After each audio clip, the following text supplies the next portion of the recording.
జరిగిన టీ20 ప్రపంచ కప్ లో టీమిండియా గెలుపులో స్టార్ పేసర్ బుమ్రా పాత్ర కోసం ఎంత చెప్పుకున్నా తక్కువే. ఆ వరల్డ్ కప్ లో పాకిస్తాన్ తో జరిగిన మ్యాచ్ లో బుమ్రా 3 కీలక వికెట్లు తీసి పాక్ నడ్డి విరిచి భారత్ కి గెలుపు దక్కేలా అద్భుత ప్రదర్శన చేశాడు.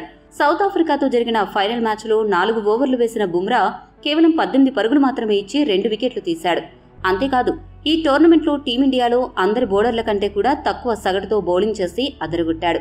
ఇవి అతడి సామర్థ్యానికి కొన్ని ఉదాహరణలు మాత్రమే. అంతటి ప్రతిభావంతుడైన బుమ్రాకి సరైన ప్రత్యామ్నాయం ఇప్పట్లో టీమిండియాకి దొరుకుతుందా అంటే చెప్పలేని పరిస్థితి.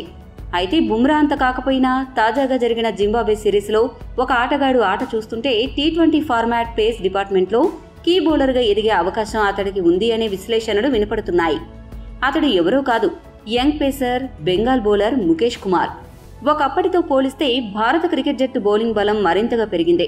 జస్ప్రీత్ బుమ్రా, మహ్మద్ షమి, సిరాజ్ వంటి పేసర్లు టీమిండియాకు మ్యాచ్ విన్నర్స్ గా ఎదిగారు. ఇటీవల కాలంలో హర్షదీప్ కూడా సత్తా చాటుతున్నాడు. ఇప్పుడు ఈ లిస్ట్ లో మరో పేసర్ ముఖేష్ కుమార్ కూడా వచ్చి చేరాడు. జింబాబ్వే సిరీస్ కు బుమ్రా, హర్షదీప్ తో పాటు కొంతమంది సీనియర్లకు విశ్రాంతి ఇచ్చి యంగ్స్టర్స్ ను సెలెక్ట్ చేశారు. వచ్చిన అవకాశం ఉపయోగించుకుని పేస్ డిపార్ట్మెంట్ లో ముఖేష్ కుమార్ సత్తా చాటాడు. దీంతో టీ20 ఫార్మాట్ లో బుమ్రా, హర్షదీప్ తర్వాత నెక్స్ట్ బిగ్ మ్యాచ్ ప్లేయర్ గా ముఖేష్ ఎదుగుతున్నాడు. జింబాబ్వే సిరీస్ లో ముఖేష్ కుమార్ 3 మ్యాచ్లు ఆడి 8 వికెట్లు తీసుకున్నాడు. అయితే ఈ సిరీస్ లో అతడు లీడింగ్ వికెట్ టేకర్ కూడా కాదు. కానీ చివరి టీ20 మ్యాచ్ లో అతడు కేవలం 22 పరుగులు ఇచ్చి 4 వికెట్లు సంపాదించాడు. ఇది అతని కెరీర్ బెస్ట్ గణాంకాలు కావడం విశేషం. బలమైన ప్రత్యర్థి బ్యాటింగ్ లైనప్ ను ఇన్నింగ్స్ ప్రారంభంలోనే బ్రేక్ చేయడం ముఖేష్ కుమార్ ప్రత్యేకత. టీ20 ఫార్మాట్ లో ఇది ఒక అద్భుతమైన టాలెంట్ అని చెప్పుకోవచ్చు. ఇలాంటి బలమైన ఆరంభమై కొన్నిసార్లు మ్యాచ్లను డిసైడ్ చేస్తుంది.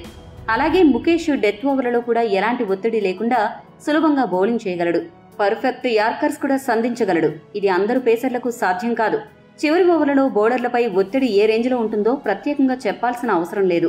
అలాంటి పరిస్థితుల్లో బంతిపై పూర్తి కంట్రోల్తో స్థిరంగా ఖచ్చితత్వంతో బాల్స్ వేస్తూ ముఖేష్ అందరినీ ఆకట్టుకుంటున్నాడు.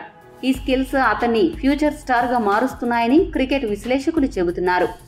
భారత క్రికెట్ జట్టు త్వరలో శ్రీలంకలో టీ20 సిరీస్ ఆడనుంది. అక్కడి బౌన్స్ పిచ్లు పేసర్లకు అనుకూలంగా ఉంటాయి. ఇలాంటి పేస్ పిచ్లపై ముఖేష్ కొత్త బంతిని స్వింగ్ చేయడంతో పాటు డెత్ ఓవర్లలో పర్ఫెక్ట్ యార్కర్స్ సంధించగలడు. పిచ్ కండిషన్ ఎలా ఉన్నా అతడు ఎఫెక్టివ్ గా బౌలింగ్ చేయగలడు. తాజా జింబాబ్వే టూర్లో హరారేలో జరిగిన మ్యాచ్ల్లో కూడా ఈ స్కిల్స్ ని ముఖేష్ చూపించాడు. అందుకే అతడు 3వ పేస్ ఆప్షన్ గా అందరికంటే ముందున్నాడు. మరి బుమ్రాకి జోడీగా డెత్ బౌలర్ గా ముఖేష్ పనికొస్తాడా? మీ అభిప్రాయాన్ని కామెంట్ చేయండి.